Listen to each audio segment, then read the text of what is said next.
working in the lab late one night when my eyes beheld an eerie sight. For my monster from his slab began to rise, and suddenly, to my surprise... Hi there, and welcome to episode 14 of Turning Tracks. My name is Matt. And I'm Chris. And we're here to talk about the music we love. If you've been listening to the show regularly, you've probably become accustomed to our format. But on today's show, we take a slight departure from the norm. The hallmark of a great sitcom is a holiday-themed episode, and Turning Tracks is no different. If your costume this year is an all-black outfit with matching mask and gloves, then you must be an invisible pedestrian. And you've come to the right place, because today we are listening to Halloween music. Hey, Chris. Hello, Matt. You know, I fought the urge. I see you were not as strong. I fight no urges. I embrace them all. Every single one of them. And that's what appreciates about you. Is that what she appreciates about me? Oh, yeah. Allegedly. All right. I like these in-jokes. And real quick, I don't know if you caught my in-joke at the top about the invisible pedestrian. I read it, but I don't get it. Dan Aykroyd as Erwin Mainway of Mainway Products. It's a sketch from Saturday Night Live where they have it's a consumer report with Jane Curtin, and she's going through all his costumes and how they're dangerous for kids. And the first one is one of them is she's like, and what about the invisible pedestrian? It's an all black outfit with black gloves and matching masks. And he's like, yeah, you go out in the night and you're invisible. He's like, there's another line too, and I think it's the same thing. She's like, what about, blind kids? And he's like, what? It says not for blind kids. And then he flips it over. It says, see? And it was written, not for blind kids. It's like brilliant, such brilliant. It's like when I think Halloween, that's what I think. Anyway, how's things been? Things have been going pretty okay. Yeah, it's been a good week. It's just Karen's birthday this week. We just got back from her birthday breakfast without kids, which was wonderful. Oh, we've got all of our Halloween decorations have been up all month long. We've got the trunk or treat for the kids this Friday, trick or treating proper on Tuesday. We're all ready for the season. That's awesome. I haven't had trick or treaters in the last 12 years, 14 years. Wow. I don't know. I see kids on the avenue on Halloween. They're all, dressed up and whatnot. Parents are with them, and they don't come to my building. So I don't know. Huh. And then me and my wife end up eating all the candy. So. Well, I've been trying to entice a larger turnout. Starting last year, I started giving out full-size candy bars. Oh, you're the full-size house. I like that. I mean, I was buying like the big bag of 70 pieces of candy or something. And I was like, we're not getting anywhere near this many kids. We usually only see maybe 20 kids tops, like that, and that like a lot, not 20 visits, but groups of kids, 20 total children. And I'm like, well, this box of full size candy bars, 30, is the same price as this bag of 75 mini guys. Just so smart. Let's just do that and make the few kids who do take the trek out to our house. It's we're on the corner. It's just there's 2 blocks down. There's this road of rich people houses that go bug nuts for Halloween. So I'm pretty sure that's just where everyone goes. It's they just go up and down that block. But we've got a lot of really stupid inflatables in front of our house, and we're on a corner. So people stop and look at our house, which is fun. But it just never really sees a whole lot of traffic, which is more or less fine by me. If I get a smaller group and I get to give out big candy bars, I just sat at a fire pit in front of the house and I just sit by myself with the dog, have a frozen pizza for dinner, and play Switch while kids occasionally come by. Did somebody say heaven? Yes, yeah, please. It's pretty much great as long as the weather holds up. It's a miraculous evening, and Karen always takes the kids out because she's more the Halloween person than I am. She's really into really into Halloween. Yeah. Unfortunately, one of our inflatables died this year. Well, it died last year, which was a huge bummer. We had the sandworm from Beetlejuice. I remember that. Yeah. like 10 feet tall. Yeah, fan totally died. They wouldn't do anything to replace it. We only had it up for one season, which is such a bummer. Yeah. Do you still have So it? I still have it. We haven't gotten rid of it yet, but it doesn't seem like the kind of thing that I can repair. Like it's just outside of my capabilities to repair. Even if I could get a replacement fan, I don't really understand the wiring of like, because it's got lights and all this stuff inside of it. It's like, I don't think I can actually do this. I haven't gotten rid of it yet. I haven't completely abandoned hope, but we did replace it this year. Boscov's was having a sale on this like 10-foot tall dragon. Okay. So we now have a small dragon family in the front of the house. So we have the big dragon. My favorite one is the middle. So used to be the big dragon. It's now the middle-sized dragon, which has this cool like light show kind of thing going on inside of it. So like all the parts that light up have this cool like wavy effect to them, which is really cool. And then we have this little tiny baby dragon, which is cute. The lights went out in it, but if he's around the other dragons, it's fine. And then we have our little graveyard and a spooky light that shines on the house. We have a Jack Skellington inflatable, which was my birthday present to Karen last year. We have a spooky tree next to that one. And then my favorite one is I want to say 12 foot. It's a 12-foot tall ghost that flashes on and off that I just can't believe doesn't piss off all my neighbors, but they think it's great. So, well, they're neighbors. They're nice to your face. I like apologized for to the neighbors moved in across the street from it last year, and I was like, I hope this ghost doesn't bother. He's like, oh man, that thing's awesome. Like, oh, okay, cool. We're in the back of the house anyway. Leave it to it. Leave us to it. So that's awesome. Yeah, I'm excited. Halloween, man. Halloween, yeah. I love it. And we need good Halloween music. I've been listening to my Castlevania Symphony of the Night record a lot. That's a good one. Yep, and I've added our Waveback Spooky Special playlist that we came up with. I added that stuff to my my ongoing Halloween video game music listening extravaganza. So I'm excited about this because this is outside of my purview by like a lot.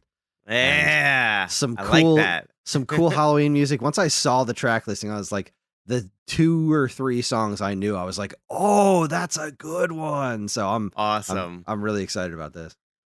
All right. So for anyone who's new to the show, here's how it works. Each episode, either Chris or myself picks a band or an artist. That person then chooses 10 tracks and 10 tracks only that they believe best represents that band or artist. We listen to them, we discuss them, and that's how it goes. Now, that's not what we're doing tonight. That is not what we're doing today. Correct. We talked about this, and I jumped at the chance of doing the Halloween episode because on our other show, The Wave Back, we do holiday specials. We do have a Halloween episode, which is Spooky Special, which you should totally go listen to. It's a lot of fun. Video game music, great. There has been winter episodes and so forth. So I even liked our Black Friday episode. I'm not gonna lie, it was one of my favorites. That was so much fun. All the shopkeeper music is just fantastic. I loved that. Yeah. Maybe we need to redo it again. But anyway, that's a podcast for another podcast. Believe me, I've thought about it, but it's like, how do I come up with a whole other playlist of shop music? Well, there's a lot of video games coming out every day, so we could do it. That's a show for another show. So right. I jumped at the chance because I felt that this was going to give me a good opportunity to showcase some music. So I'm going to read what I wrote. I think it encapsulates what I was thinking a little bit about this list. This is in no way a definitive list of music that encapsulates Halloween. It is instead a list of songs that I have put together when tasked with creating a list of quote-unquote Halloween music. Let's face it, Christmas gets all the love when it comes to holiday music. Jingle Bells, 12 Days of Christmas, Mariah Carey, etc. No other holiday gets that kind of love, and I find it criminal. But let me stop myself before I get on my soapbox. Simply put, I love Halloween. Maybe Karen loves it just a hair more. I don't know. I don't have a yard to put inflatable decorations. That may change someday. It's that magical time of year where the outside matches my insides. The air is cool and crisp, and I have a hoodie on. This episode also affords me a great opportunity to showcase some artists that I enjoy, but may not have enough material to flesh out an entire 10-track episode. So today's list is going to be a very eclectic mix of music. I shudder at the thought of using the term one-hit wonders, but There may also be one or two of them sprinkled in here for good measure. I just realized I wrote the word Shudder, and it's a Halloween episode, so points to me. I also wanted to stay away from the kitschy picks, which would include the entire Nightmare Before Christmas soundtrack. But as great as that soundtrack is... I'm laughing because you opened the episode with the Monster Mash. Damn it, Chris! Because as great as that soundtrack is, it's really just shooting fish in a lock, shock, and barrel. But as you may have noticed, we opened the show with the Monster Mash by Bobby Pickett and the Crypt-Kickers. And I know what you're thinking, but Matt, that's as kitschy as it gets. And you're right. But how else was I supposed to start the show, Chris? I ruined everything. I ruined Christmas. I mean, Halloween. You can't see it, but I'm staring a hole right through my computer screen. It's coming through the internet. Yes, Chris, I love you, and that was fantastic. Thank you for that. Totally really unplanned. Read the script. Totally unplanned. I don't read your scripts. Why should you read mine?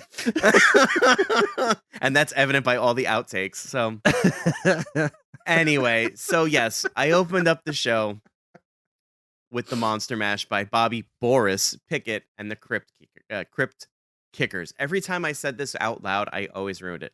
Crypt-Kickers.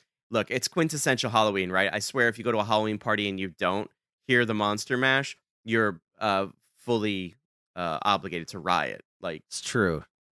My daughter's been into the Monster Mash and Flying Purple People Eater. Seem to be her big ones for this year. Well, Flying Purple People Eater is also a song that appears on a lot of quote-unquote Halloween music lists. So, there's a bunch of them out there, right? I went into this kind of like, well, what would I be doing on Halloween? My younger version of me would be, either at the Halloween parade in the village, which was always a wild time. Tons of music, tons of creativity, amazing costumes, great camaraderie. It was a lot of fun. I would either be there. I'd be at a goth club because it was the late 90s. Or early 2000s. So, my brain just starts swirling with all kinds of stuff. And so this is, to me, an amalgamation of like what I would hear at a goth club, what I would want to hear if I was hanging out at home, at the parade, at a house party with friends, whatever. It's 10 tracks that is an absolute amalgamation of all of that. So we're just going to dive right in. The first song comes from like the great grandfathers of goth, industrial, new wave. They are the top of the tree in a lot of circles of people. I'm speaking, of course, about Bahaus.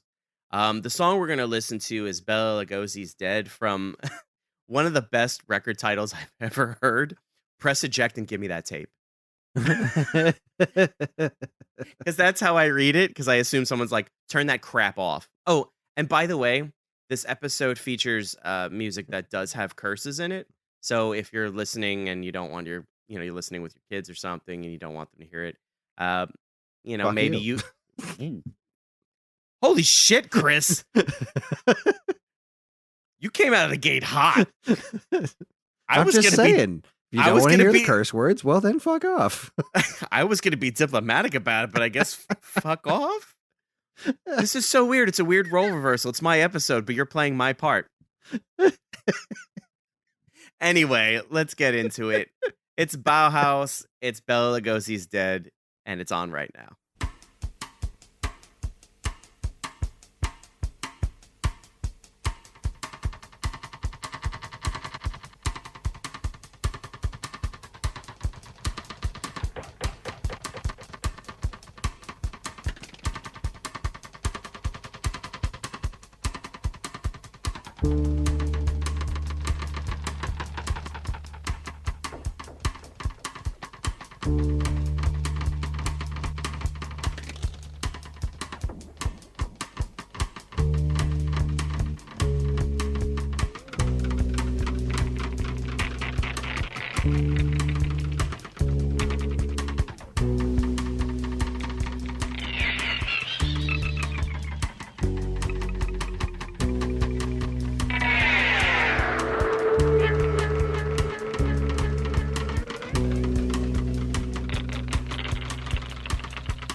White on white, translucent black capes, back on the rack.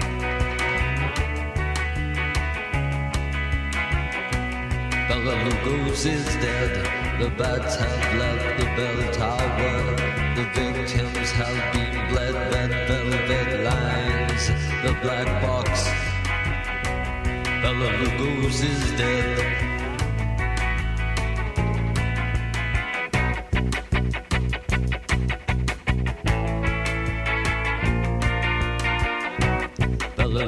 Is dead.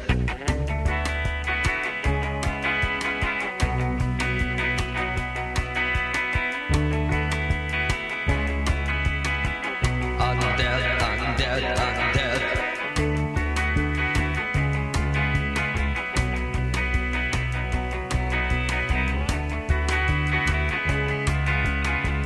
I'm dead, I'm dead, I'm dead. The virginal brides file past his tomb.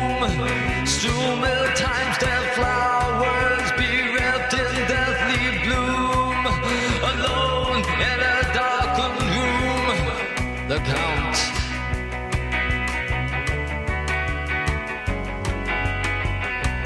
Bela Lugosi is dead. Bela Lugosi is dead.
All right, that was Bela Lugosi's Dead by the Bahaus off of 1982's Press Eject and Give Me the Tape. I guess I should have proofed that one a little bit more because I didn't remember it being 9 minutes, but I was going to say it was a pretty bold way of kicking off the episode, but I'm into bold. here we are. So, Chris, tell me about it. Well, it was certainly 9.5 minutes long. That was the most rim shots I've heard in a 9.5 minute time period in quite some time. And I just listened to the Mighty Mighty Boss Tones Let's Face It album yesterday. So that's really saying something. All I could think is I wonder what Chris would do if he had to play 9 minutes of this. Like, how bored would you be? I would just start spacing out. I'd start doing weird things. Yeah. I tended to. That was my big drawback as a drummer. Was I did tend to get bored and then over flourish when I needed to be in the background. I would I had to focus on not being an ass. Oh hell! Because I'd be like, man, I should do something here. I should do something. No, I shouldn't do something. It's time for it. The whole point is just for me to keep the rhythm so that they can showcase what they do. I'm bored and I want to do something dumb. In case you were wondering why we weren't actually a successful band, I think it was my fault. This was a good time. This is a good time. I feel like Bela Lugosi would have enjoyed this. Bela Lugosi, of course, the famous actor who portrayed Dracula. I know nothing about the guy, but I feel like if somebody were to write a 9.5 minute song about me being dead, but not celebrating me being dead, just kind of pointing it out that I'm dead, right? I feel okay with that. So, yeah. It was a very, very nice, interesting, spooky piece. I know you don't love the word spooky. It's okay. Let's say, it's you know what? I prefer spooky to spoopy. I've never been a big fan of that word. What? You never heard the word spoopy before? That's a real word. Oh my God, people use it all the time. They're like, "Oh, it's spoopy season." Like, what does that mean? Would you stop that, please? Is it something like someone made a meme and wrote spoopy instead of spooky, and then it became nomenclature? I have no idea. Maybe it seemed like a young person thing, and that's not me. But I had neither me. I had a friend who once claimed to have coined the term "huggle," and this was 20 years ago. I don't even know that word. It was like a derivative of hug. I don't even know. Internet. It was weird. The internet's a weird place. Here we are on the internet, the weird place. Listening to according to Merriam-Webster, spoopy is amusing internet slang describing cute, comical, or silly versions of typically spooky subject matter, such There you as go. ghosts and skeletons. Cute dog in a sheet ghost costume. That's spoopy. Thanks, I hate it. Yep. Thank you. I definitely hate it. What word I'll should take I? spooky. What word should I use instead of spooky? No, come on. Okay, so we had a conversation beforehand about what the episode was going to be named, and the Wave Back episode is the spooky special because we like alliterations. We're all a bunch of Stan Lees over here. But I said this episode, the word spooky should not appear in it because I feel that the music's more on a serious side. It's a more serious thing. Spooky to me, infers like lighthearted fun, right? Use spooky. I don't care. I'm not the word police. I'm trying to think of another word that would better describe it because I want to go with it's not eerie, right? It's not scary. It's just goth. All right. It's the grandfather of goth music. Like, okay, so when I was younger, playing in my band and going to clubs, I would go to a goth club called the Bat Cave. Well, that was the night. It was a place called Albion. The place had 3 floors, and each floor had a different quote unquote vibe. The bottom floor was like aggressive industrial, which we'll hear a type of song. If you're not familiar, we'll hear that later in the episode. The middle floor was like, I want to say like ethereal, which is what this kind of is. This ethereal, like navel gazing, shoe gazing, goth kind of, that sort of stuff. Sushi and the Banshees and things like that. And then the top floor was more of like an eclectic mix of rock industrial. You'd hear like 9 Inch Nails and Rammstein and Ministry, maybe some Static X. I don't know.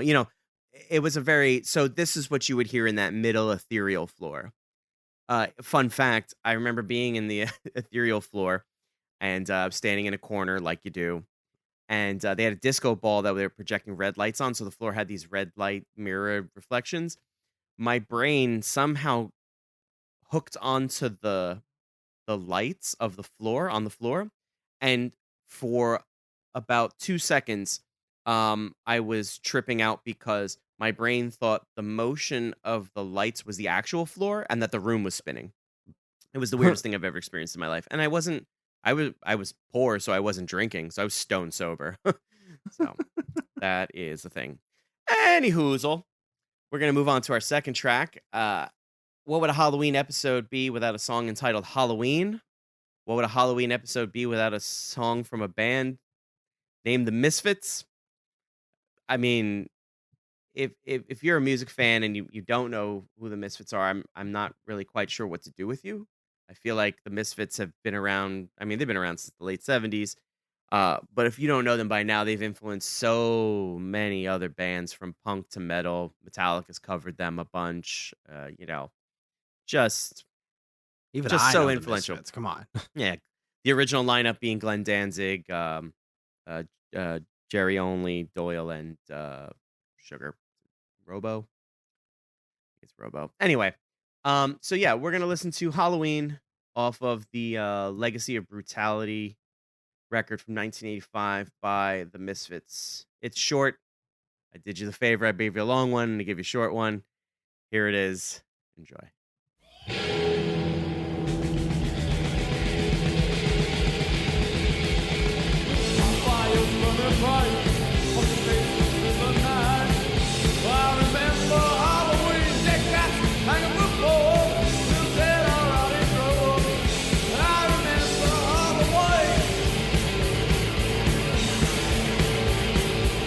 Well, we could go with Skelton like the snow. Well, I remember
That was Halloween by Misfits off of 1985's Legacy of Brutality.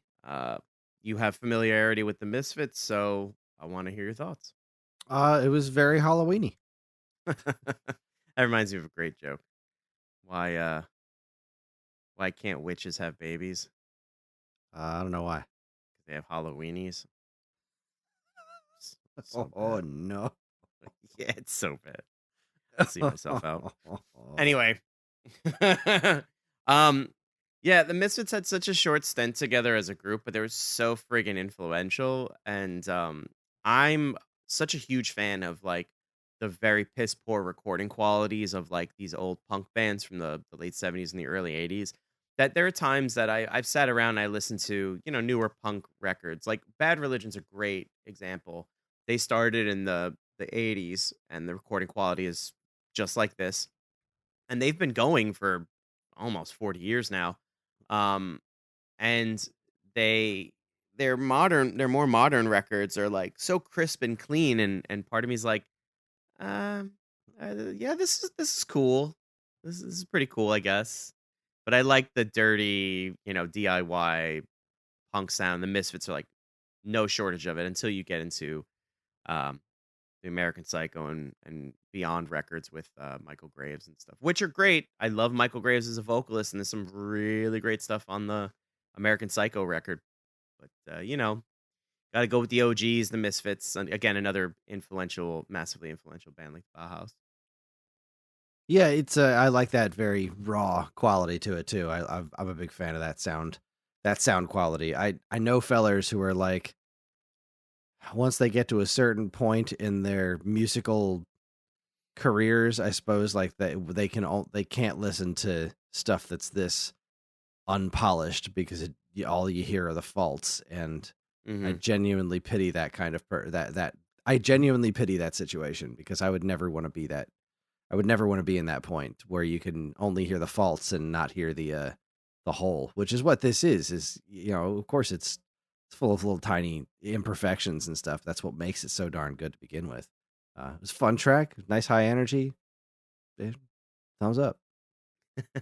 I have to agree with you about the whole, like, I pity those guys that can't look past the faults and the flaws. It's what makes that sound and scene what it is. Why the 70s and the 80s were such a great time for punk. I digress. Moving right along. When I made the joke about the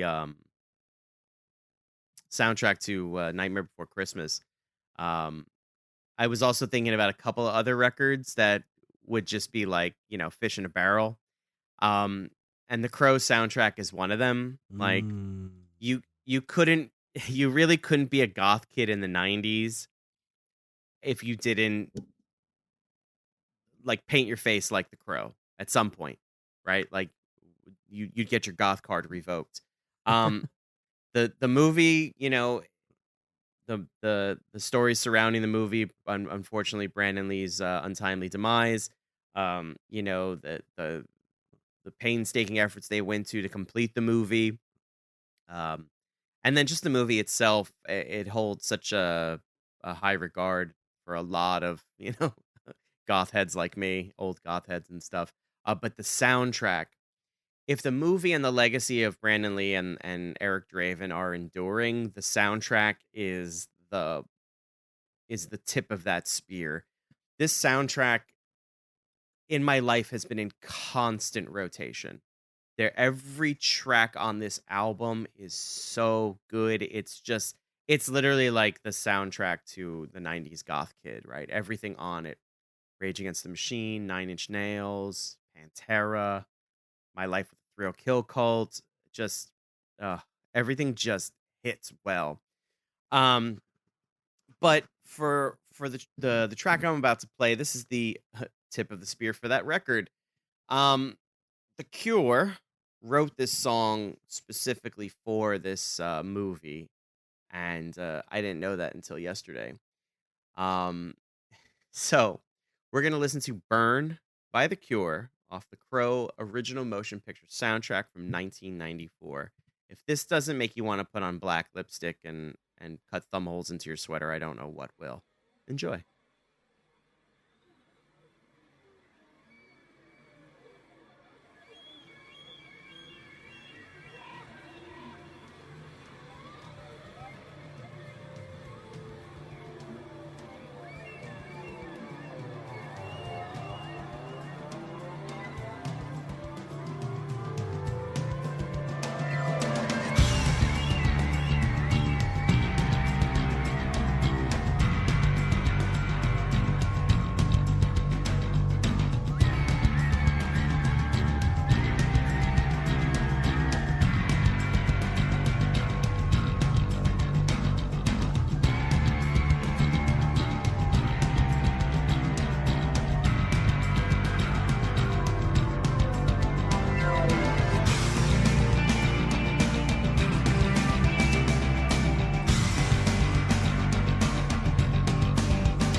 And it starts like it ends, with the crow crowing in the background.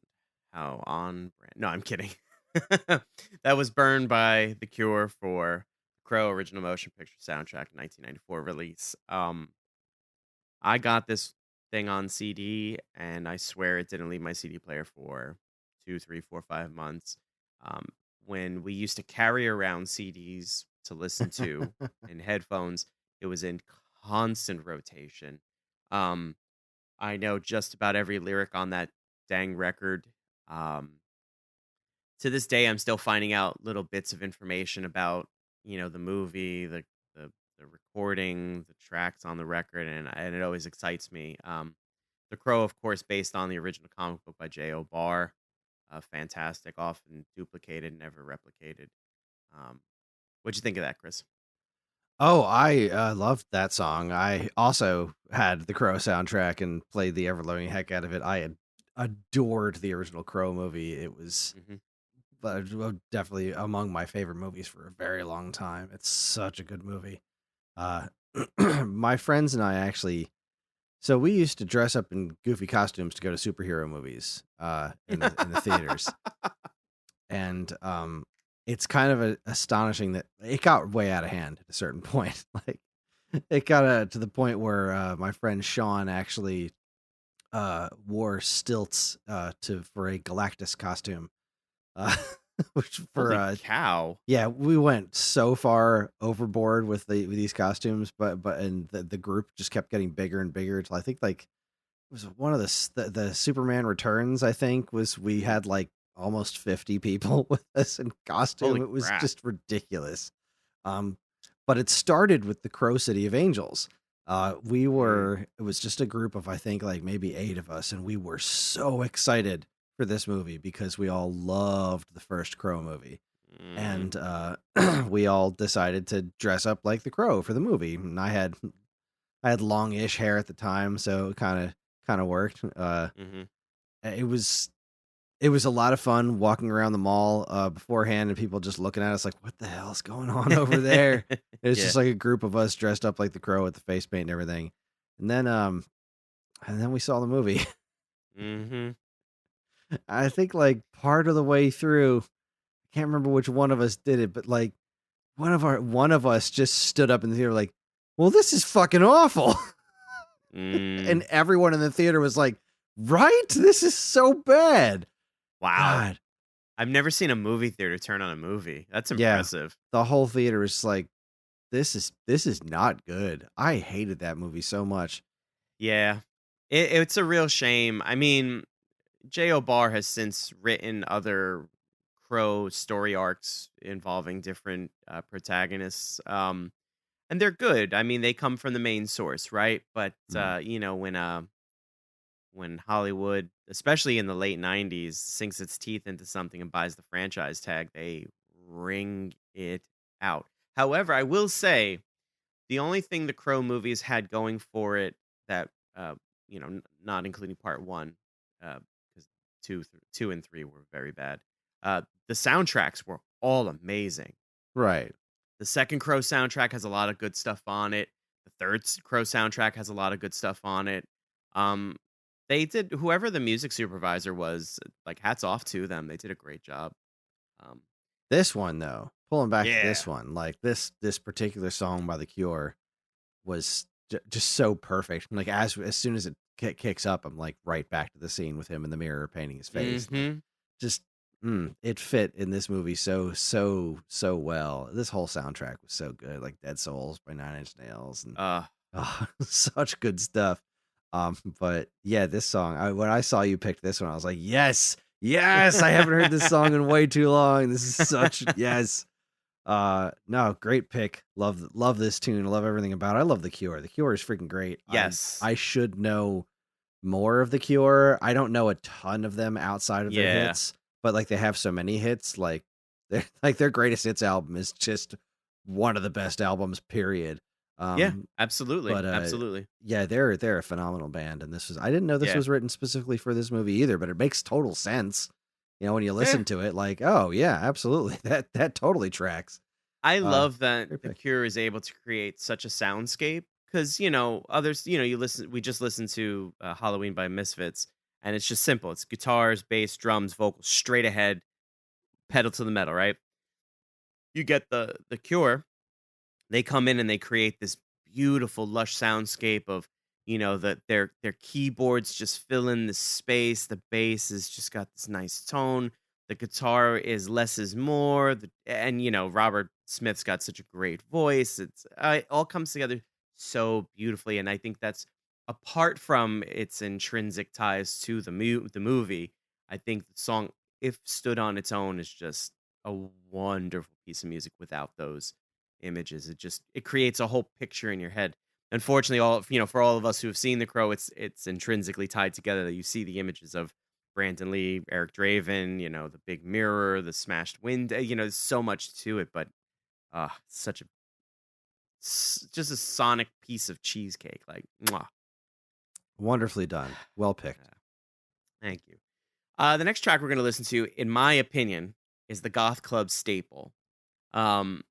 This song, I remember long before there was the internet and Shazam, I remember hearing this song for the first time and thinking, this is one of the greatest songs I've ever heard written. And like the chorus got stuck in my head and I was singing it for days and days. And I'm like, I don't know who this song's by. I don't know anything. I don't know the name of the song. And for years I remember just kind of putting it on the mental shelf and going, well, like I'll find it someday. It has to appear again, right?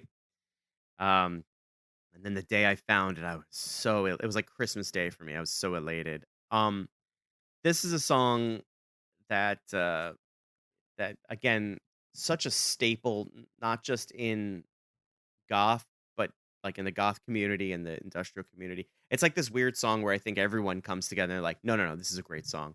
I'm talking about Another World by Beborn Benton. This comes off the 1997 release Truth, and this is going to be a departure, some sort. It will be very, very danceable. So if you're driving, please be safe. This is Another World by Benton Beborn. Beborn Benton.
To know I found peace in another world. Don't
to leave back away from the place where my ashes are buried. Don't you worry, they won't find my body. I want you to know I found peace in another world. Don't keep digging, I want you to leave back away from the place where my ashes are buried. Don't you worry, they won't find my body. I want you to know I found peace in another world. Don't keep digging, I want you to leave back away from the place where my ashes are buried. That was Another World by Beborn Benton off of the 1997 release Truth. Chris? Well, I've never heard that before, but that was fucking-tastic. Yeah. It started it started off and I'm like, I'm just kind of doing some little work in the background here, but man, once that chorus kicked in, I actually like sat up and I cranked the volume. I was like, "Oh, this is magnificent. What a catchy chorus. Man, that was so good. That was awesome."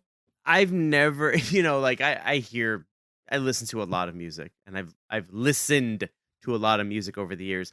This one song somehow magically captures a chorus, like the way a chorus should be a hook, and really, really does it so well, like lightning in a bottle. Now you can see why this was stuck in my head for literal years with no knowledge. Stuck in my head for years. Oh, I'm so glad you found out what it was. Yeah. Oh, I have a story like that where there was a song stuck in my head for years. Oh, I have a story. I have a story about that. I might do an episode on that band though. So maybe I'll save that story for the future. Yeah, awesome. But similar situation. I heard a song and it was just in my head and nobody knew what I was talking about. It's like, anyway, yeah, go on. No, it's okay. So Beborn Benton is from Germany and they started up in '89, and I feel like a lot of the German groups, especially if you listen to industrial like I do, you're familiar with a lot of those like very industrial electronic. So a good portion of them are aggressive. They all kind of have like a similar story. So apparently the word Beborn has no particular meaning, as I'm reading it from my super secret confident informant at Wikipedia. While Benton, Beton, is German for concrete, which according to the band refers to the urban environment in which they grew up.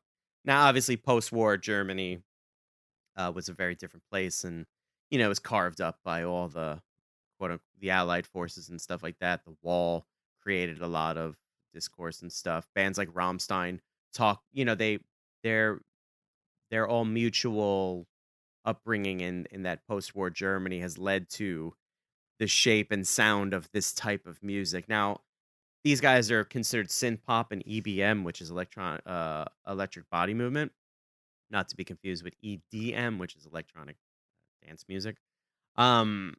I might have my acronyms wrong, but whatever. Come at me, bro.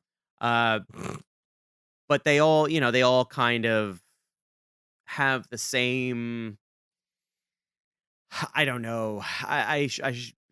Macabre, the same dark, the same, existential lyrical content, thought process, and that's the stuff I gravitate towards. Obviously, as we progress through the show, you'll obviously get a feel for both Chris and myself's musical tastes and thusly our personalities. So, yeah, this song, the minute this song would come on in the club, the dance floor was immediately full.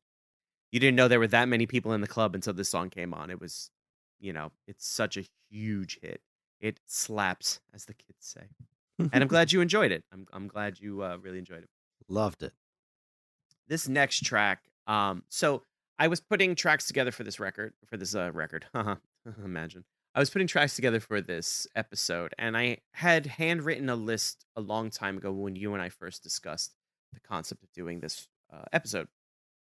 And, a lot of the bands that I had, or a lot of the artists I had on that list were like metal artists. And I was like, did I pick them because the music is scary? Like it's a massively aggressive blast beats and things like that? Or did I pick them because they fit the bill? So I had to go look for something. I had a track. I got up and I went to my CD collection and I thumbing through it, and I came across this artist, and I hit myself. I literally slapped myself in the forehead, like, how did I not think of this song? This song is one of my all-time favorite written and recorded songs, hands down, bar none, top 10, if not top 5. Um, I I I said I was just flabbergasted at myself. Nick Cave and the Bad Seeds. Now, Nick Cave and the Bad Seeds, if you're a fan, you're really a fan. They're very polarizing, right? Their music can be very out there, very avant-garde-ish, very artistic, perhaps. But in every record, there's a track or two that just stands out so hard, and you get these great singles. And I'm not trying to dilute Nick Cave and the Bad Seeds, artistic talents, and boil them down to one or two songs for the episode. But this one song, like, where I work, I work at a racetrack, so there's horse racing. There's a horse by this name. If the universe was telling me anything, I wasn't listening. So when I came across my Nick Cave records, I went, oh my God, I have to put up Red Right Hand. This song appears on the Let Love In 1994 release by Nick Cave and the Bad Seeds. It appears on Songs in the Key of X, music from and inspired by the X-Files in 96. This song has been everywhere. Horror movies, you name it, it's been there. It has such... I'm going to let the song do the talking for it, and then I'll gush over it afterwards. This is Red Right Hand. This is Nick Cave and the Bad Seeds. You're going to enjoy this.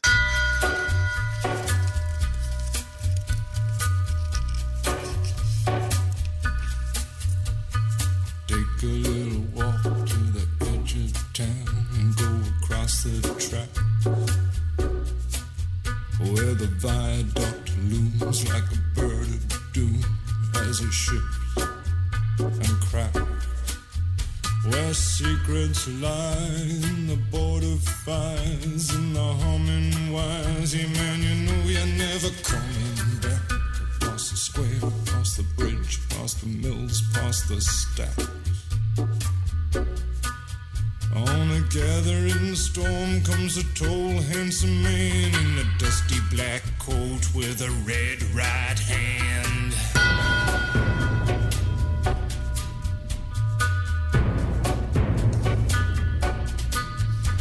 He'll wrap you in his arms, tell you that you've been a good boy. He'll rekindle all the dreams that took you a lifetime to destroy.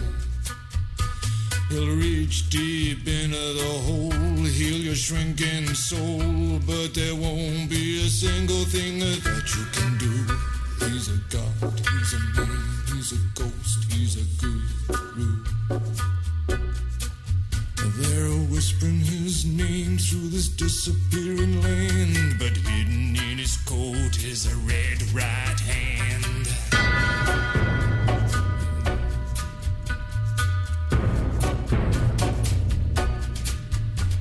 You don't owe no money, get you some.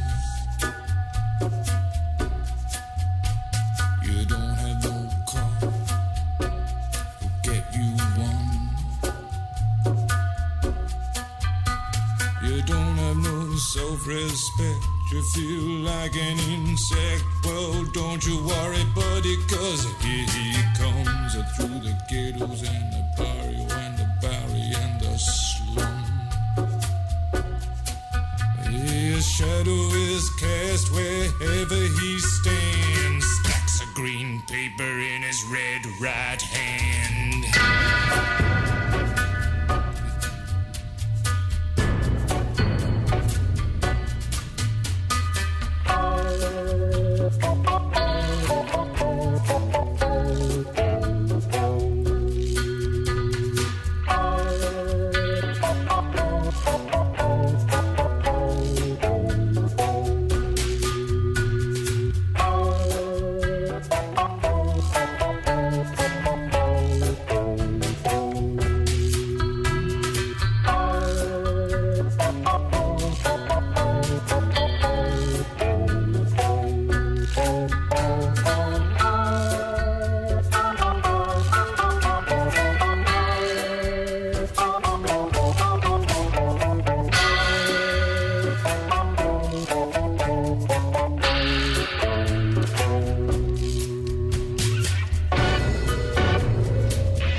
he seems. You'll see him in your head on the TV screen. Hey, buddy, I'm warning you to turn it off. He's a ghost, he's a god, he's a man, he's a guru. You're one microscopic cog in his catastrophic plan, designed and directed by his red right hand.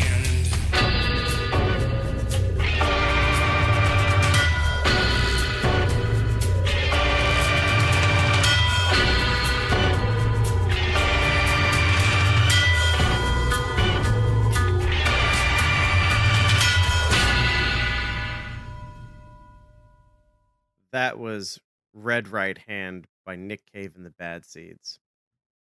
Go ahead, Chris. Tell me what you think. I've never heard that whole song before. I've heard it in a number of things, but I don't think I've ever actually just heard the song by itself. This is friggin' marvelous. Just, yeah, just good, nice. Again, I got to go with the word spooky. That hits Sure. the word spooky for me. It's a little theremin bit towards the end there. It's like it's just checking off all the right things. It's just kind of like a haunted western almost vibe to it. It's just what a good song. What a good song. Haunted Western is a really great way to explain this song to someone who's never heard it before. Yeah. Absolutely one of my favorite parts of the whole song is every time he says red right hand, there's that bell. The big Taco Bell. church bell. Oh man, come on now. I'm sorry. I let you use spooky, but I draw a line at Taco Bell. No, God, Taco Bell is I'm so just bad. I'm just upset I didn't think of that joke first. That's all it is. No, yeah, the church bell. It's like, yeah, that's really, really cool. Again, everything about it is super cool, but it definitely reminded me of like, especially the bell. You know, I'd hear the bell and I'd be like, there's like a somebody doing a showdown. It's draw. What's that? Is showdown? Is that the right word? A shootout? Yeah, Yeah. sure. Just Yeah. wonderful. Yeah, We're two smart guys that know things. Yeah. yeah, absolutely. Vocabulary is totally. I'm totally not super tired with my vocabulary failing me right now. No. 11:20 in the morning. I'm wide awake, like a responsible adult. Look at you. Look at us. No, that was Responsible. also a song that really fell into a very cool groove. Like that was Mhm. it was a very I don't know if relaxing is the right word, but it was not like it was It's got a nice it's got a nice chill. plotting pace. Nice chill groove to it. It's very Yeah, that bass line just walks, and like you, as a listener, you walk with it. but know, there was this- also that something kind of unnerving about it. And that's the song, right? Like, Yeah. Again, going to my super secret informant Wikipedia, they talk about the actual term "red right hand" comes from John Milton's Paradise Lost, which refers to the vengeful hand of God, right? At some point, co-writer Mark Harvey recalled the song originating during the songwriting process during the band's '94 album "Let Love In." The lyrics describe a quote shadowy, alluring, manipulative figure stalking the land and striking a combination of fear and awe everywhere he goes, end quote, who is, quote, seemingly part deity and part demon. I mean, I think it's great. And then just to point a note, Nick, quote, filled an entire notebook, end quote, with descriptions of the town the song was set in, including maps and sketches of prominent buildings, virtually none of which made it into the lyrics. Cave later said that the town and landscape depicted in the song were a, quote, reconstructed version of, Wangaratta, his hometown. He's Australian. To put that much effort and energy into, this song, Wikipedia claims its genres Southern Gothic, Goth folk, Goth rock, and blues. I think it ticks all those boxes. When I hear this song, though, like the hairs on the back of my neck stand up, but I think that's because the Undertaker's theme song has a gong bell in it too, and that makes my hair stand up. And maybe that's, for whom the bell tolls, it tolls for thee. Like that sort of stuff all just kind of wrapped into one is like, whew. Yeah, I was so upset with myself that I didn't think of this song sooner, but I'm so happy that I got to stick it in here. Switching gears now. One of the things I was trying to do with this episode was kind of um not roller coaster, but up and down, right? We've got the opening with Bela Lugosi's Dead, which is nice and long and chill. Then you get the short blast of the Misfits. And I tried to keep that kind of going.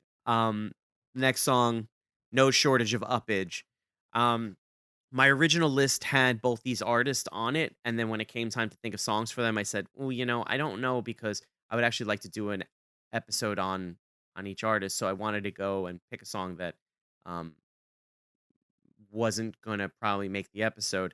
I'm talking about "Hand of Death." Comes off the Songs in the Key of X, music from and inspired by the X-Files from 1996, which, as I said, Red Right Hand also appears on. Red Right Hand was actually the inspiration for the entire record. It wasn't an X-Files episode. Hand of Death by Rob Zombie and his mentor Alice Cooper. Future we'll see episodes by those artists. This song, yeah. All right, Hands Hands of Death, Burn Baby Burn, Rob Zombie, Alice Cooper. Enjoy.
That was Hands of Death, Burn Baby Burn by Rob Zombie and Alice Cooper off of the Songs in the Key of X, music from and inspired by the X-Files.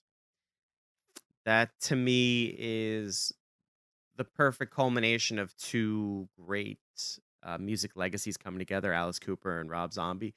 It's like Alice Cooper is playing at Rob Zombie's house because, if you're familiar with Rob Zombie as a solo artist, his early stuff definitely sounds a lot like that's in the same vein. I've noticed actually uh, chord progressions that appear elsewhere in Rob Zombie solo music, so it's very indicative of Rob Zombie, and I'm sure Scott Humphrey worked on it as well because when Rob went solo, that was kind of his collaborator for a lot of Rob solo stuff. So anyway, how'd that grab you, Chris?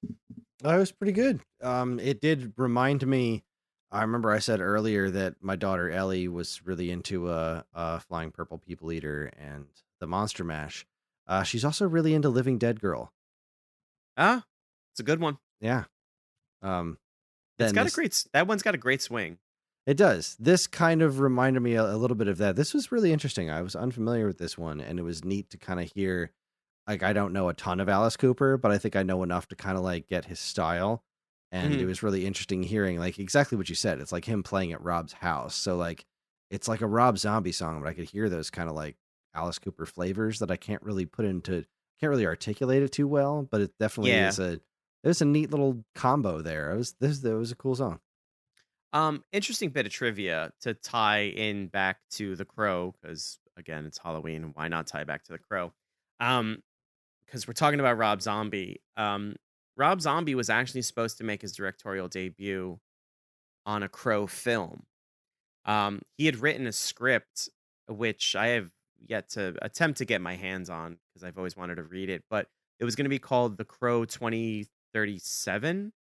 And it was supposed to, obviously take place in the future, but it was like, I think it was about some cowboy or something.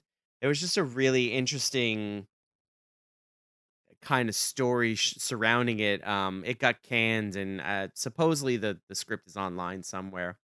One day when I've got nothing to do, which is never, I'll look it up. But to tie it all together, one all big, small, macabre universe, I suppose. Yeah, when that song came out, though, I had to buy Songs in the Key of X. I was so obsessed with White Zombie and Rob Zombie that everything he released I had to get. There's a lot of other great tracks on that Songs in the Key of X too. The Foo Fighters doing Down in the Park, fantastic cover. There's a Soul Coughing song. It's just great stuff. There's even a hidden track on that song that doesn't appear at the ends of the record. The most random thing, and I don't know how they did it, was they put a track before the opening track. So when you put the CD in your player and you press play, you hear whatever the first song is, which of course I don't know what it is at the moment. But there's a song that exists before, so you had to like rewind the CD. So you put it in press play, and then you'd hold the rewind button.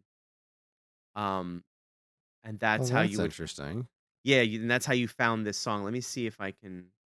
Yeah, it was track 0. It was It was a song by Nick Cave and the Dirty 3, and it's 10 minutes long, and it's in Latin. Time jessum transetum et non revertium. While we listen to the next track, I will translate that. So yeah, see, so a listener would eventually actually manually rewind the CD a full 9 minutes to hear the hidden track. Wow. Yeah. That's not all CDs or DVD players would allow to rewind. Yeah. As the track, really making you earn it, yeah. As these tracks, to these tracks, as this violates Red Book standards. That's fantastic. All right. Anyway, moving on to our next track. So I had originally put a different song here. I won't mention what it is because I thought, that's a great song, and it is, right? You knew what song it was. Great song, great band. But I don't know. I thought maybe it was a little too on the nose for Halloween. Like Purple People Eater, like I said, is on one of those lists. That song was also on one of these lists. Um, and I had forgotten that I had wanted to do this particular band. So the band is called and I lost my notes. That's a weird name for a band. Yeah, it is. They only had 3 records. No. The band is called the Ghastly Ones. And the way these guys got their start was with Rob Zombie. All this stuff ties together. Um, Rob Zombie had discovered them at some point playing somewhere, and he signed them to his record label, Zombie A Go Go, which was a subdivision of Geffen. And he put out their first record.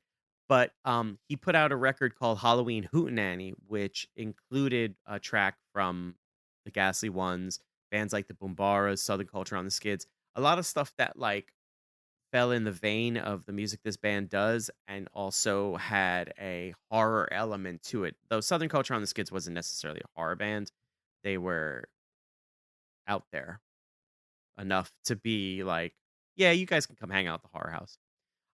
The song is called I'm gonna screw this up because I've been saying it all night correctly, and now when I have to do it, I'm gonna mess it up. Diabolo's theme.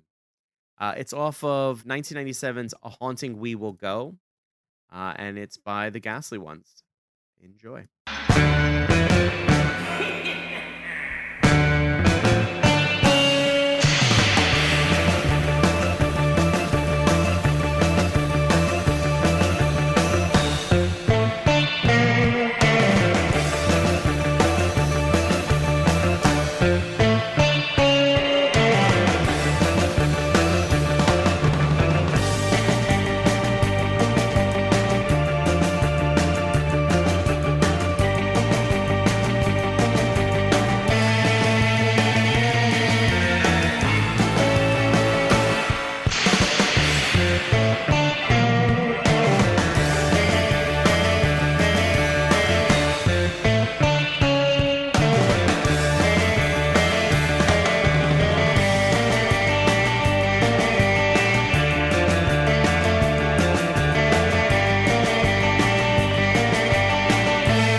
That was Diabolo's theme from Ghastly Ones off of A Haunting We Will Go. How'd that grab you, Chris? It was the perfect spooky surf rock song. Wonderful. Yeah. Just wonderful. So, yeah. So it's funny how they're a surf rock band with a horror theme, because I've always felt somehow surf rock had a horror undertone to it. I Oh don't yeah, know the if- monsters. No. Right. I was gonna say, I don't know if it's because of shows like The Munsters. I don't know if it's because horror films from the 50s and on, that was kind of the new wave of music to some extent, so to speak, and those songs appeared. Right, sure, you get like Beach Blanket Bingo, but then you get something like The Munsters, which is campy and kitschy. I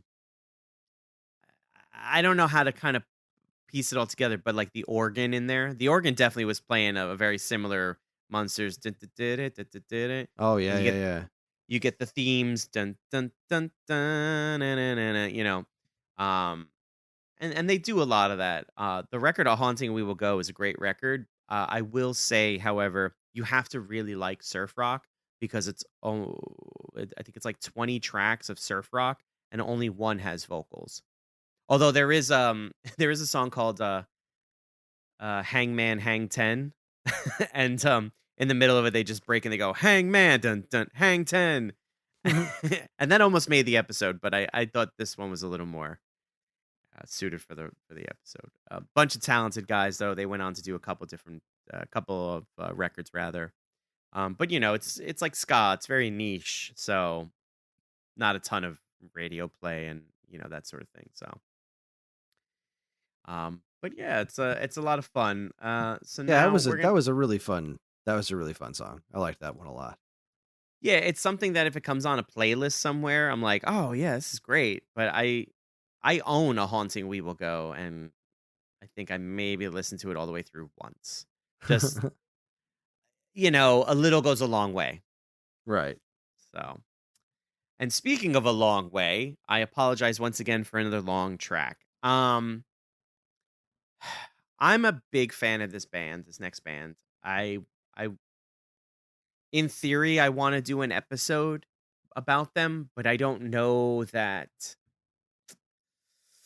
it makes sense. Maybe, I don't know. I might reconsider later down the line. We'll see. The next song comes from a band that has been very influential. They were a staple on their record label for many, many, many years, out of Brooklyn. So there's a small part of me that's like, yeah, hometown heroes. I'm talking about Typo Negative. They are probably the quintessential like goth rock metal band. I think when you look up the word goth rock metal, their picture comes up. Peter Steele was a larger than life frontman and character, who unfortunately passed away many years ago. I met. No, I didn't. I have a story where I met John Tempesta of Testament and White Zombie fame, and I thought he was actually John Kelly, who was the drummer for Typo Negative, and it turns out that they're really good friends. And he thought I was hysterical. And he was also drunk too. He thought I was really, really funny. But that's a story for another day. The song is probably their most popular song. It's probably their most wide known song. I'm talking about Black Number 1, Little Miss Scarall. When I picked this song, I said, you know what? This is quintessential goth metal. This is something that I would expect to hear on a goth night somewhere. I also forgot that it's an 11-minute song, but I'm knuckling down and we're going to listen to it. So, like I said, it's Black Number 1. It's from Typo Negative. It's off their 1993 release, Bloody Kisses, and let's give it a listen.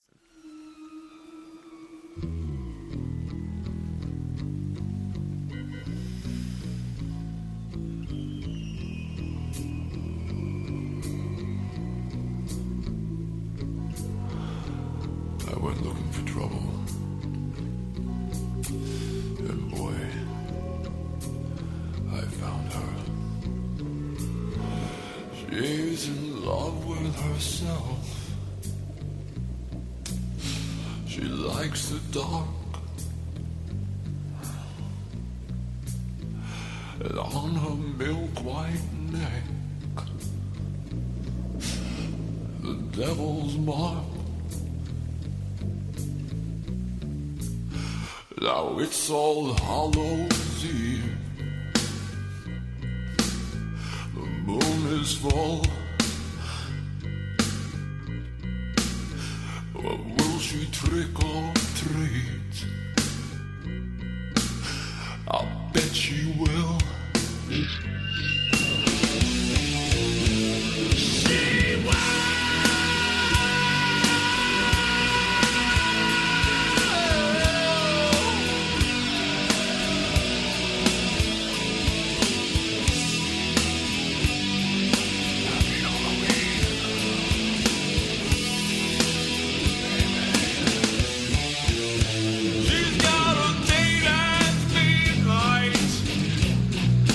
Those for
walking boots, a grow cigarettes, and erotic funeral for which she's dressed. Her perfume smells like burning leaves. Every day is Halloween.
Loving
That was Black Number One, Little Miss Scare-All by Type O Negative off the 1993 release Bloody Kisses. That record was a certified platinum album for the band, and for Roadrunner Records, it was their first time ever having that massive of a success for them. Little known record company at the time, which would eventually blow up to be um, a mainstay in my catalog. Chris, how'd you feel about that epic 11-minute track? Did this guy sing the song with fake vampire teeth in his mouth? No. Because that's kind of what it sounded like in the beginning. He actually, according to legend, had his fangs filed down into fangs. Good Lord. His canines were filed down. They leaned into the shtick a little bit. He rolls his R's and he very sings Bela. like the There's a Very lot of Bela Lugosi. leaning. There's a lot of leaning into the shtick. My best friend growing up was a huge Type O Negative fan, and he got the Type O Negative DVDs, and we watched them. We're like, oh, that's pretty cool. Then we discovered that they had commentary tracks from the band. It took it to a whole other level. If you really want to know what like Type O Negative was about, you should find these DVDs and watch it solely with the band's commentary. I kid you not, I've never laughed harder in my entire lifetime. We'd had to pause it because we were crying and we couldn't hear what they were saying. We had to pause it so like an hour and a half DVD took about 3-4 hours to watch. And they're so self-deprecating and they just trash talk each other and they shit on themselves but then they go out and they make, these really deep songs. Like the whole band was, about the darker things, romance, love, and loss, and I'm still on the fence about maybe doing an episode about them, and I think I just might. So we'll get a full birth of their work, and you'll see some of their humor, and you'll see some of how deep they can get. But anyway, I'm sorry, I totally cut you off. Go ahead. No, I was that was all interesting context. Not realizing that learning that this is not intended to be that self-serious makes a little more sense while you were chuckling earlier in the song. It's been a while since I've listened to it, and he does all those things, on a milk white neck, like the over pronunciation and like the lyric content and stuff, the rolling of the R's, the very Bela Lugosi's, I want to suck your blood, you know what I mean? Like it's so hokey. But I can't say that I was all that grabbed by it. I didn't dislike it, but I wasn't like enthused by it. But perhaps it needs time to grow on me. That bass line is so friggin' infectious. I remember I used to sound check with it when my band would play out, or like if there was a moment of nothing happening, like somebody broke a string or something, I would just start playing it, and people's eyes would light up. I'd see them like, oh my god, is that? And I'd play it a little bit, and then we just dive into whatever's next, and disappoint them because it's such a friggin' popular song, right? So yeah, I mean the 11-minute episodic tale is something, right? It goes all over the place. It in my opinion, it showcases just how talented their keyboardist was or is. He's still alive. Just how they came together to create these soundscapes that, there was very much deep tongue in cheek in them. They earned the nickname the Drab 4, I just found out, and I think that's fucking hysterical. Their best their greatest hits album is called The Least Worst Of. And like all their the cover art for their later records, it's like the Brooklyn Bridge and the sky is their color green. They have a very like specific color green. Their band was like black and green all the time. The least worst of was the parachute drop at Coney Island with a green sky. So like I can't hate these guys because they're the neighborhood guys that just got kind of famous, but they always stayed the neighborhood guys. So well, Typo. That's a really Typo interesting situation there. I did not know any of that context. Mhm. It kind of sheds a different light on that song. Very interesting. Yeah, I understand. Typo isn't it for everybody, and it took me a while to kind of come around to them too. My wife is a huge Typo Negative fan, and I always made fun of her for being like, "Oh, you're so goth. You love Typo Negative." Ooh, just to kind of razz her a little bit. But there's, they're multifaceted. There's a lot to them. Their cover songs are just so all over the map. I would like to do an episode where we do cover songs. That could be Uh, fun. Yeah, I have a growing list, and Typo Negative is absolutely on that list. I won't say what cover song because it's so whatever, but really eclectic a group of guys that put together quite a birth of work. So, speaking of, no, that didn't work. I was gonna say, speaking of eccentric, this next song, wow. This is a song that always ends up on all the lists of Halloween music, right? But for good reason. The song has been covered to death. My personal favorite is Nina Simone, but Manson did an okay cover. I'm talking about "I Put a Spell on You" by Screamin' Jay Hawkins. Screamin' Jay Hawkins, for a long, long time, I felt like didn't get some of the shine that he should have. I think he was a brilliant man that understood how to make money. Because I feel like if you look at him now and you look at the way he performed in his career, you would think, oh, it's just shucking and jiving for the man, right? But I think he was a very smart man. I think he was a very talented musician, and I think he knew exactly what he was doing. He found this very small window and managed to get himself in it. I Put a Spell on You, the original, right, is a little whacked out. There's some elements of it that are like, how did this become a record on the radio? I guess given the time that it came out, it made sense. I don't know if we if it were to come out now, it would get a strong radio play or what have you. But I think it's one of those songs that has transcended time and become excuse me, and become one of those songs that just is a staple. So, without further ado, coming off of the 1956 release "At Home with Screamin' Jay Hawkins," it's "I Put a Spell on You" by none other than Screamin' Jay Hawkins.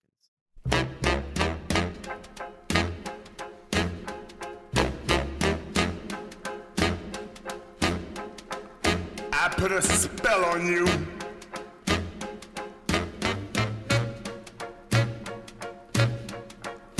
Because you're mine.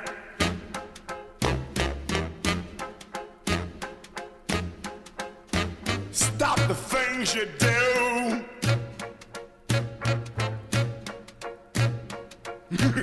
What's up? I ain't lying. Yeah, I can't stand. Woo! No running around. I can't stand. No putting me down. I put a spell on you. Because you're mine. Oh, yeah.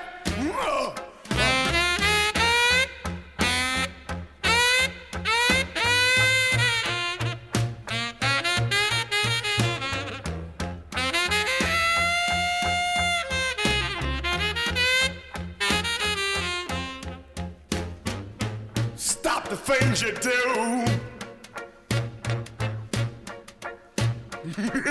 What's up? I ain't lying. Oh, oh, I love you. I love you. I love you anyhow. I don't care if you don't want me. I'm yours right now. I put a spell on you.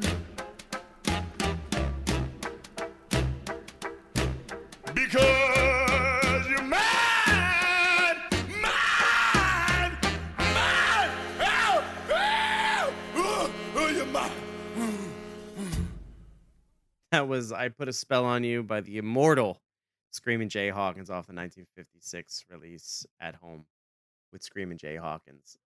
Chris, I know you're familiar with that song. Yeah, that's on Karen's Halloween playlist. I'm very familiar with it. I'm reading something here. I wanted to double check a bit of information, and I came across this little blurb again off my ultra super secret "Don't tell anyone that I get my information from here" Wikipedia article that says Hawkins originally intended to record "I Put a Spell on You" as a quote refined love song, a blues ballad. However, the producer Arnold Mixon quote, and this is the part that kills me, brought in ribs and chicken and got everyone drunk, and we came out with this weird version. I don't even remember making the record. Before, I was just a normal blues singer. I was Jay Hawkins. It all sort of just fell in place. I found out I could do more, destroying a song and screaming it to death. End quote. Jay Hawkins's words, not mine. So, I mean, look, I listen to this song and I'm just so blown away by his vocal range, Right? about His vocal ability is crazy. the vibrato in when he just goes and he doesn't even belt it. He knocks it out of the park. Like his talent, this is why I said before that I think that Screamin' Jay Hawkins didn't quite get the shine that he deserved. I mean, like he said, I was just Jay Hawkins before, and now I'm Screamin' Jay Hawkins now. If that's what it took to get the eyes on you, so be it. I mean, he made a hell of a career out of it. All the really, like, he could have made that song and called it a day, but then there's other songs in his repertoire that are just as mind-boggling. Like, but I love the simple saxophone solo. I love the plunking, like, I want to say it's a banjo.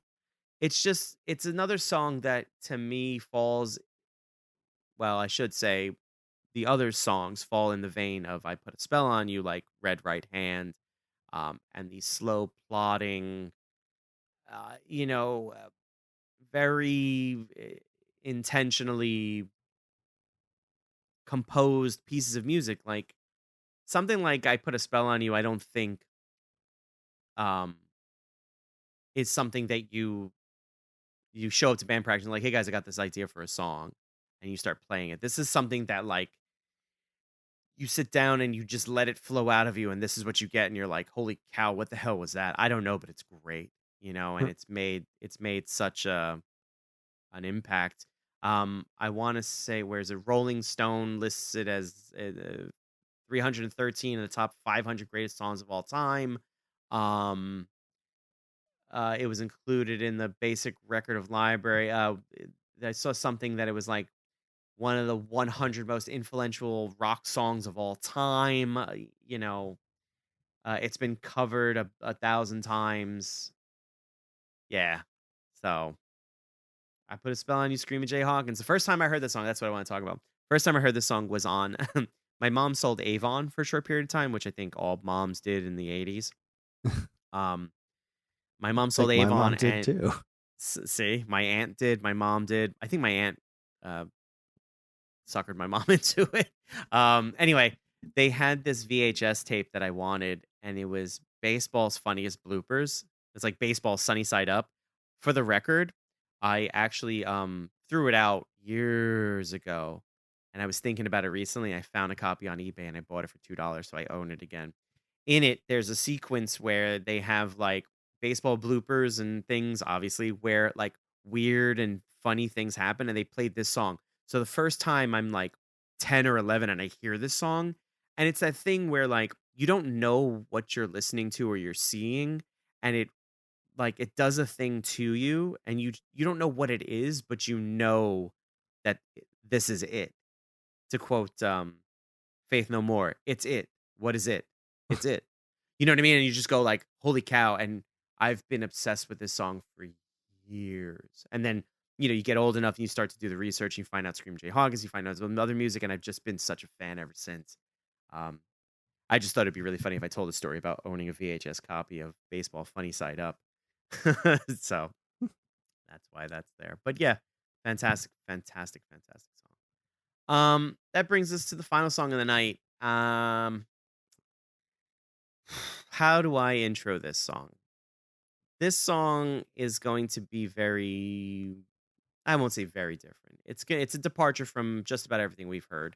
Maybe the closest thing is Hands of Death by Zombie and Cooper. But this song is very much, to me, an amalgamation of a lot of my musical leanings, what I reach for when I listen to music. It all really exists in this one song. Very first time I heard this song, I think it was on a soundtrack for that D. Snyder horror film, Strangeland. The minute I heard the opening kind of like guitar chords, I thought, this is the heaviest thing I've ever heard. Nothing will ever top this. And I've been proven wrong at every turn. This band was one of my favorite bands of all time. They also are, the lead singer who is the band is a New York native. I think he's Long Island. And I'll tell an interesting story about that later. I managed to get to see these guys at the Continental, probably like in 2001. I was up. There wasn't a front row. I was right up against the stage. It was the most euphoric night I think I'd had in my life. And I've done a lot of things since, but I will always remember that night. The song is called In League. It's by a band called Bile. It comes off of the 2000 release, Sex Reflex. I apologize in advance if I melt your speakers. Enjoy.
Yeah.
That was In League by New York-based Bile off the album Sex Reflex from 2000.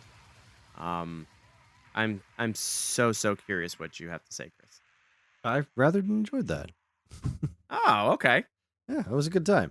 That's I think we've had this conversation about like music that hits in that hits in that arena, and if you are off on your timing, then it sounds just like noise to me. And that did not sound like noise to me. There was nothing distracting about, and I remember very specifically getting to like around the chorus time and being like, no, there's nothing distracting about the drums here. That's working. It doesn't sound like construction equipment. It sounds like drums. And that's really that's what gets me in a lot of music like that is when you hear it and it just starts to sound like construction sounds. It's like, because if you're once you get that fast paced with it, if anything's even slightly off, it's just it just ruins everything in my head. Like once it gets that complex, it just starts sounding like noise, and nothing here really just sounded like noise. And it's pretty, like, obviously it's not like my style. I'm not going to be like kicking back and enjoying this one. But your wife's going to come down. What are you listening to? Oh, just kicking back, listening to the soothing sounds of Bile. She's going to be like, oh, Bile. I love soothing Bile. Sounds of, who doesn't love Bile? A little Bile in the morning. What's a little Bile between friends? I rather enjoyed it. I was bopping my head the whole time. It was a good track. I'm really glad. To your point, we talked about this, I think, with the Horse the Band episode. Once you start hitting those blast beats and stuff, it can get very messy. And like you said, if you're off just a nanosecond, it's thrown into disarray. I think a lot of this stuff was originally recorded because it's really the main guy, Christoph. He does like everything, and then he'll have a bunch of live musicians. But if I'm not mistaken, everything is pretty much like programmed, synthesizers, drum machines, things like that. So I would imagine that stuff's all quantized to a heavy degree, because to be that noisy and that clean, which is kind of a contradiction, you have to. You definitely have to. The slightly bit of interesting story I wanted to tell is it's probably only been interesting to me, but when my band was recording our first EP, we were out on Long Island, and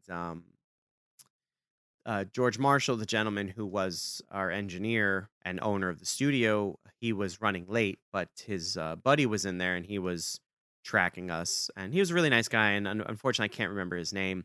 Somehow or another, he and I got to talking, and it came out that he worked with Christoph on a lot of the Bile stuff, and at the time, like, you couldn't tell me nothing. I was in awe. I was like, oh my God, you worked on those records? Oh my God. Now 15 years later or whatever, I'm like, oh, it's pretty cool. Like, I can't think of the last time I've really reached for a Bile record, even though I love this song so much. I think one of the reasons why the song ended up on here is, one, because it's like it's grimy, it's got harsh overtones, it's the lyrical content's very dark and stuff like that. I saw the word sleazy thrown around. I got to agree, there's some kind of sleaziness to it, but I think because it's original ties to the D. Snyder horror film Strangeland, I think it gives me a little of that too. Their overall aesthetic, they would paint themselves, like, they'd be shirtless and they'd paint themselves with like black light paint, and then they just put on black lights and they blast beat you the whole night with this electronic stuff, and that was my peanut butter and jam, man. So that Peanut was butter and jam. yeah. Chris. Oh, yes. I'm gonna ask you a question before we get to the info dump. Okay. All right. I'm ready. How did this as a whole hit you? How does Halloween feel now that you've been enlightened by some of this stuff? I must say I'm definitely in the Halloween spirit right now. It's this was a very enjoyable time. I knew a couple of the songs, and the ones that I didn't, I was largely very impressed by. This was good stuff. Definitely good for putting me in the Halloween spirit, which is a good thing since it's only a week away. And well, a week away from when we're recording it. When you're all hearing this, it's going to go live on Halloween. But yeah, I like this, and if you can keep pulling songs, I'd like to keep the tradition alive next year. This was a really good time. I am so glad you said that because I already started making a list for next year. I have about Excellent. 6 songs Excellent. already. Well, that's fantastic. I'm so glad that one of my favorite parts of the show is being able to put music in front of each other and walking away with positive experiences and maybe even new fandoms, right? So Yeah. big fan. So here comes the big old info dump. We here at Turning Tracks are incredibly grateful to everyone who listens, and we love communicating with you when we can. And we have a couple ways that you can do that. There's the Geekade Discord channel in which we have a Turning Tracks chat where we hope to discuss all manner of stuff relating to music and whatever our next episodes are going to be. And of course, you can always still send us an email at mail@geekade.com. That's GEEKADE.com. And while you're at it, check out all our social media channels. You should definitely follow, like, subscribe if you haven't done that already. And if you haven't, what the hell is wrong with you? Turning Tracks and other Geekade podcasts are made possible thanks to the Geekade Patreon page. There, patrons can get access to monthly podcast topics, the recording schedules, get early access to most of Geekade's shows, including this one, and much more. If you've ever enjoyed our podcast over the years, follow the link in the description and give it a look. We really appreciate it.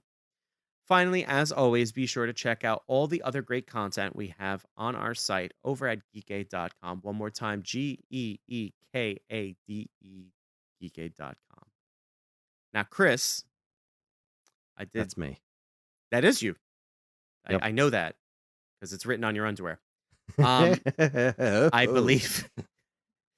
that makes me Calvin Klein. What, if I'm not mistaken, is your next episode? Correct? Yeah. It's my pick for the next episode since this is technically counting for yours. Since unfortunately, Dudes of Doom had to. Yeah, that was a good episode, man. That was a bummer. But all right, we're gonna do it again next year. Yeah, it's gonna be our 2-year anniversary. It'll be fine. It'll be great. It'll be great. All right, I was really waffling back and forth, and I was kind of hoping that this episode was going to give me some clarity. And nope, no, I'm not here so for much. That. No, all right, I'm not here to help. I have to go with where my heart is right now. I was gonna go with I've covered a couple of like the absolute pillars of my musical taste, but there are still a couple of like super important pillars that I haven't gotten to yet. But for some reason, I am just really in the mood for this other band right now. And seeing as I know you enjoy electronic type music, I'm very curious what you're going to think of this band. The band is called The Naked and Famous. Are you familiar with them? I feel like I've heard the name, so short answer, no. Guess they're not that famous. They're probably very naked, but not that famous. By the way, I'm very intrigued. Very naked, not famous. Let's do it. Let's do it. No, no. I heard this band. Actually, I went to a concert for a band that I had never heard of, and this band was the opening band, and I wound up liking both bands a whole hell of a lot. And I just recently discovered the rest of this band's catalog, and I'm really curious what you're going to make of them, because it's definitely far more electronic than I think the other stuff you've heard from me. Looking back on the episodes I've done, this is a kind of a different vibe than what I think I've brought to the table thus far. But I don't know. I'm curious if you're going to be like, wow, this is trash, or wow, this is fantastic. So every episode I have an open mind, my friend. Fantastic. All right, then that's what I'm going with. I'm going to hold off on my other ones, and we're going to do episode 15 will be The Naked and Famous. All right. So you heard it here first. Naked and Famous, next episode from Chris. As is tradition with every Matt episode, I'm going to send you all off to go bump in the night with a track that has been recently remade to such a beautiful scale that it's almost unfair to the original. This final song from me always comes with a dedication, and this episode's dedication goes out to everyone who has felt like an outcast from the norms of society. Anyone who has embraced elements of life that don't fit the mold. Anyone who has carved their own path to find themselves and has been made to feel bad for it. I'm talking about the misfits and the mavericks, the outliers and the nonconformists, the always quiets and the freaks. This song's lyrics resonate so hard with me when I think back on my formidable years, and to some extent still do as an adult. The song is Every Day is Halloween by Ministry, but it's the acoustic version. They just recently re-recorded an acoustic version with Dave Navarro and a couple other musicians. The original version would have made the episode, but I felt the acoustic version was the perfect song to end on, and would also make the perfect dedication. So, from us to you, everyone have a fun-filled Halloween, stay safe, and we'll see you next time. Happy Halloween.